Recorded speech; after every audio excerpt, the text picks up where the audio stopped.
والسلام على سيدنا محمد وعلى آله وصحبه. أنا أمين بوشعيب، مغربي مقيم بإيطاليا. رقم بطاقة التعريف ديالي الوطنية هو دبل بي 626.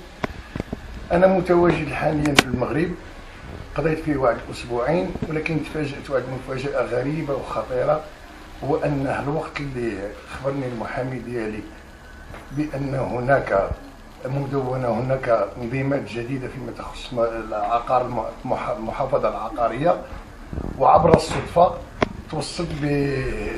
تسلمت في ظروف جد قاسية أوراق. وجدت أن هناك وثيقة رسمية مزورة باسمي وباسم أخي أمين بوبكر وباسم أخواتي المتواجدين كل في إيطاليا. الوكالة التي استعملت في هذه الوثيقة هي هذه. تقول هذه الوكالة بأنني أنا أمين بوشعيب بن الشيخ بن الحمان. رقم بطاقة التعريف ديالي الوطنية هي دبل بي 71131، ولكن الصحيح هو أن بطاقة التعريف الوطنية كما قلت في البداية هي 70626. نفس الوكالة تقول بأن أخي أمين بوبكر بطاقة التعريف ديالو مزورة ورقم والاسم ديالو كيف يعقل أن إنسان ما يعرف سميت باه، والعنوان ديالنا خطأ. البطاقة هاد الوثيقة، هاد الوكالة اللي تمت بها البيع تمت في جامعة نواصر. أنا لم يسبق لي بتاتا أن زرت هذه الجامعة الحضرية بالنواصر. ها هي، والتاريخ ديال البطاقة، الرقم ديال الوكالة 271 75 على 12 في 6. التاريخ اللي مسجل فيها 6 ديسمبر 2012. لم أكن في المغرب، والتوقيع المسجل هو في المغرب.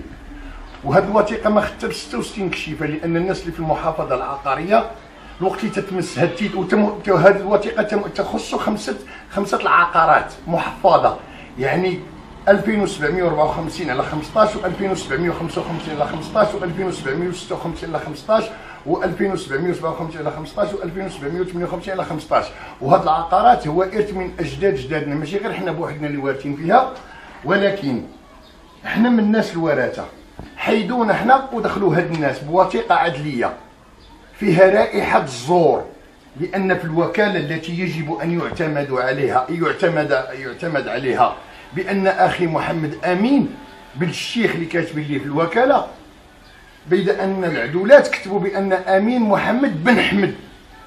وغير هذه النقطة بوحدها خطأ. أنا اللي تنقول بأن هاد العقارات كاينة هناك هنا في السطات إمبراطورية الزور على مستوى عالي، لأن هذه العملية تمت علينا احنا مغاربة العالم. احنا بعض المهاجرين المغاربة في إيطاليا من أسرة واحدة، وكاينين الناس تمت عليهم بنفس العملية، وهاد الناس دايرين شبكة. أنا بالمناسبة قدمت شكاية للسيد الوكيل، رئيس الوكيل المحكمة الاستئناف بالسطات، ودزت عند الشرطة القضائية، فتحت المحضر، ومن بعد منها أنا المسائل الإدارية المسائل القانونية دوزتها، ولكن رغم أن كانت بعض المضايقات كان على هاد الناس ما تيخليونيش مثلا ندخل عند السيد الوكيل. هادو الناس منين بديت هاد التحركات وتسلمت هاد الوثيقة، منين ما سلمتهم لي السيدة خبرات هاد المزور الكبير وعصارته بأننا جينا تسلمنا هذا، وضع لي وبنت وولد ورايا تيتحركوا الخطوات ديالي فين ما مشيت للشرطة القضائية. يعني ما عرفت شنو كاين، لأنها تنظن وتنعتقد، وحنا ما سمعنا بأن هناك عصابة من المزورين موجودة في قطاع العدل والحريات في المحافظة العقارية في جميع الميادين. أنا المسألة هذه مستني. علاش؟ لأن أولا الهيبة ديال الدولة المغربية تمسات، لأن كيف يعقل لرجل مواطن مغربي وفي ظل دستور 2011 الذي تغنينا جميعا به أن يجيب رجل بكل جرأة، ما عرفتش من جاب هذه الجرأة، من جاب هذه الشجاعة باش يهز وثيقة مزورة ويلتجئ بها للقضاء؟ منين جاتو هذه الجرأة باش يهز وثيقة مزورة يمشي بها للمحافظة؟ منين جاتو هذه الجرأة هاد الناس ديال العصابة باش يهزوا هذه الوثائق ويدوزوا بها؟ لأن حرمة وكبرياء الدولة المغربية تمس، ماشي أنا اللي تمسيت.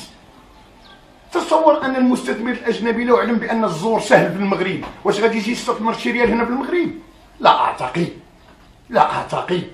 لذلك انا الملف عندي كامل، وهذا غير نموذج، هذا فيض من غيب. واللي سمعت بان مساعد هذا رئيس ديال العصابه عنده مكتب في الدار ديالو، عنده جميع الطوابع وعنده جميع، يعني لدرجه ان تقدر تاخذ لي زيكستري من المحل ديالو. وهذا لا يمكن استيعاب اله من كيران بتاتا، استيعاب اله من كيران. وهذا الشيء طرا في الحكومه ديال، في العهد ديال الحكومه ديال 2012، وانت جيتي باش تحارب الفساد. الله يجازيك بخير استيعاب اله من كيران. والسي مصطفى الرميد وزير العدل، انا تلتمس منكم كمواطن مغربي تنصفونا. انا الملف ديالي دابا غادي من الطريق ديالو، لان الناس لهذوك الناس المزورين جاونا بطرق غير ملتويه فيها التهديد والوعيد. جات مجموعه تقول لك وبركوا وتصالحون في كل مشكل، وجات مجموعه اخرى تقول لك ودي هذاك السيد ما عندك ما تصور منه، راه شاري الاداره وشاري المحكمه وشاري المحافظه العقاريه وشاري، ما عندك ما تصور منه. انا السي الرميد تنحملك المسؤوليه غدا يوم القيامه الا ديتي لهاد الناس رزقهم. حنا خرجنا للخارج وكنا تنطالبوا بالمواطنه الكامله، مطالب معنويه. واذا في بلادنا تتمشي لينا المطالب الماديه، اش غادي نقولوا لولادنا؟ اش غادي نقولوا لهذا الحفيد؟ اش غادي نقولوا لهذا الحفيد اللي غدا ولا غدا نقول غيقول لك بابا سامحتوا في حقنا وزوروا عليكم؟ ما هي مصداقيه الدوله المغربيه باش تولي وثيقه الدور؟ انا تنحملكم مسؤوليه استيعاب اله من كيران، وتنقول لكم بان هناك عصابه جد منظمه، وهذا الشيء راه طرا في العهد ديالك. ما غاديش تقول لي راه ورثناه من الحكومات السابقه. انا تنحملك المسؤوليه، والا ما خدتيش لي حقي وحق خوتي وحق خواتاتي، لان هذه بدايه، هذه نقطه في بحر، وعندي بزاف ديال المعطيات. راه غدا يوم القيامه ساقاضيك امام رب العرش ورب العالمين، وغناخذ منك حقي، لا انت ولا السي مصطفى الرميد. تنكن لكم كل احترام وكل تقدير. ما بديتوش على الفساد. هذا الملف ديالي من الضروري يمكن لكم تنصفونا. خواتاتي دابا بالخارج، كاين خويا 6 سنين ما جا زوروا عليه، خواتاتي 3 الوقت اللي اتصلت بهم بالعقد اللي كاين هنا، ارقام البطاقه الوطنيه غير موجوده، امي غير وارثه، كيف يعقل لي زوجها؟ امي تتبكي تقول كيف يعقل باكم مات وانا ما نولدش فيه السدوس.